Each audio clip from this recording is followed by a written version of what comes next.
sometimes are looking down too much as parents and as children, and it helps. It like there's we don't have to look very far because we've got devices in our hands and we've got, news we're constantly glued to.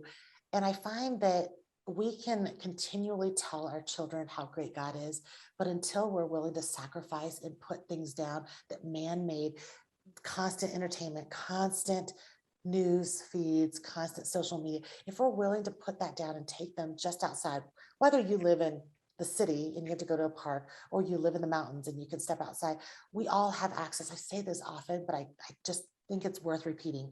We all have access to a sunrise. We all have access to a sunset. We all have access to the stars coming out at night. We all have access to the ways that God shows us daily that he's still on the throne. He's still in charge, and you're not the one that caused the sun to come up.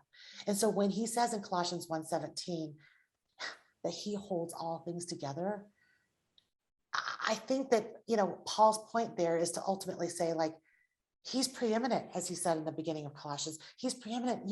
You are not the author and the sustainer of everything.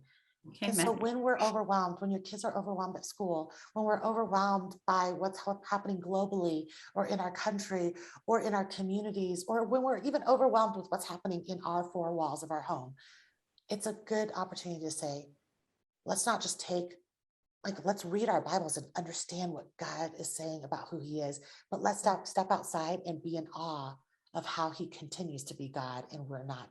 And that is a simple, simple way to engage our kids and not just tell them to just listen to what I'm saying, but to say, hey, we can go to sleep tonight. And if we wake up in the morning and the sun is up and we have a new day and we have breath, it means that he's still in charge and he's still in control and he's still holding all things together.